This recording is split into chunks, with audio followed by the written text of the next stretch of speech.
When Olivia Harlow opened her detective agency, it wasn't because she had any special talent for solving mysteries. It was, in fact, because she had no useful, employable skills whatsoever. It wasn't for lack of trying. She had worked as a barista, a dog walker, a retail associate, and once, for a brief, disastrous weekend, as a personal chef. The customer had a very unfortunate allergic reaction to her experimental quinoa stew, but nothing seemed to stick, so in a moment of inspiration and desperation, she put up a neon sign on the front window of her cramped studio apartment, which also doubled as her office, in bold pink letters, Olivia Harlow Detective Agency. Crimes, mysteries, and all the stuff you'd just rather not deal with. No one took her seriously, and Olivia was okay with it. She figured if she made the job sound fun, people would assume it was an adventure, not a career. The first few weeks were a blur of empty coffee cups, unsuccessful attempts to solve disappearances of people's lost car keys, and strange requests, like the time a woman asked her to track down her missing garden gnome. It turned out the gnome had just fallen behind the shed, but Olivia got a nice tip for her time. But things took a strange turn one rainy Tuesday morning when a well-dressed woman named Evelyn Gray walked into Olivia's office with a serious problem. Evelyn was tall, with sharp features, and a pair of dark sunglasses she refused to take off, even inside. The moment she spoke, Olivia could tell she was in over her head. "Olivia Harlow?" Evelyn asked, glancing around the cramped office with a look of disdain.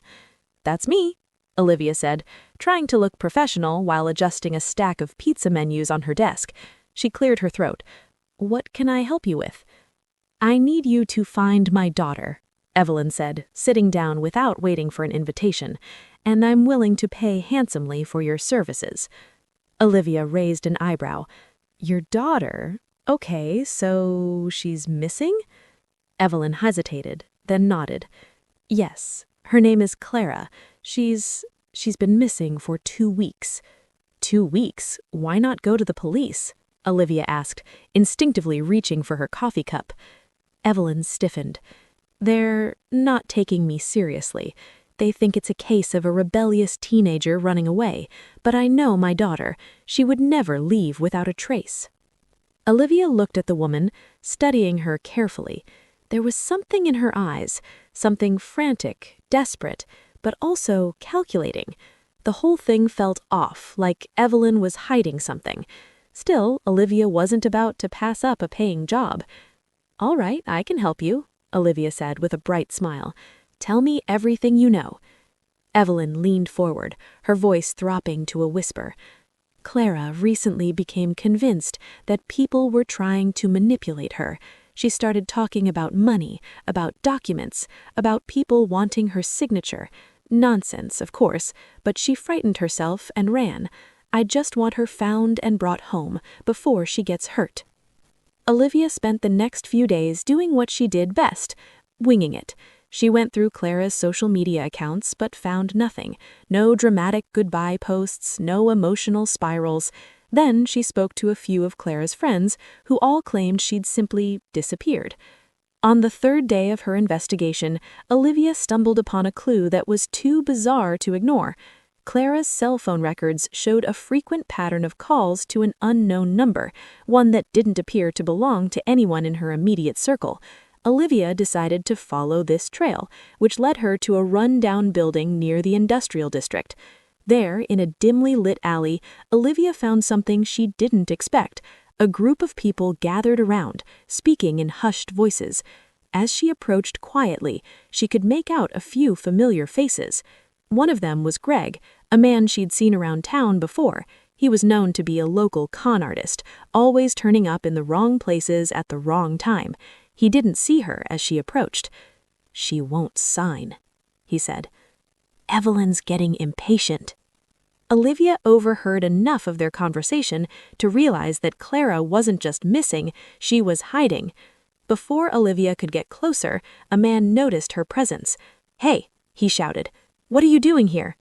Olivia froze, adrenaline pumping through her veins. Without thinking, she bolted. She didn't stop running until she was safely back in her apartment office, slamming the door behind her. She was panting, disoriented. The rain had picked up again, and the street outside was dark and wet. She sat at her desk, heart racing.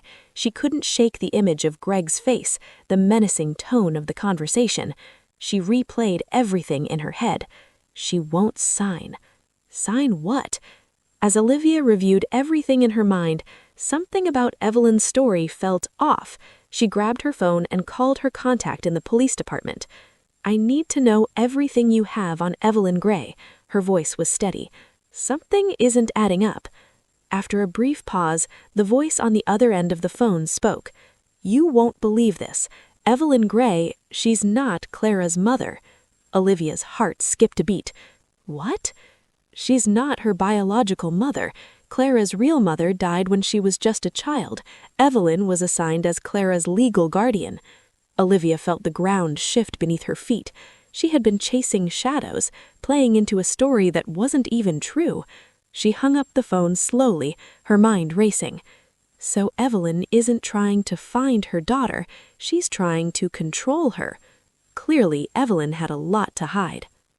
After Olivia hung up the phone with her police contact, her brain raced, but she didn't have time to dwell on the revelation. She was too busy pacing her office like a caffeinated raccoon. "So Evelyn's a fraud, huh?" Olivia muttered aloud. "Great, just great. A fake mom and a missing girl who might not even want to be found. This case is like a bad soup. Too many ingredients, not enough flavor." She grabbed her coat and dashed out the door, tripping over the edge of the rug as she went. "Classic Olivia," she muttered to herself, straightening her jacket.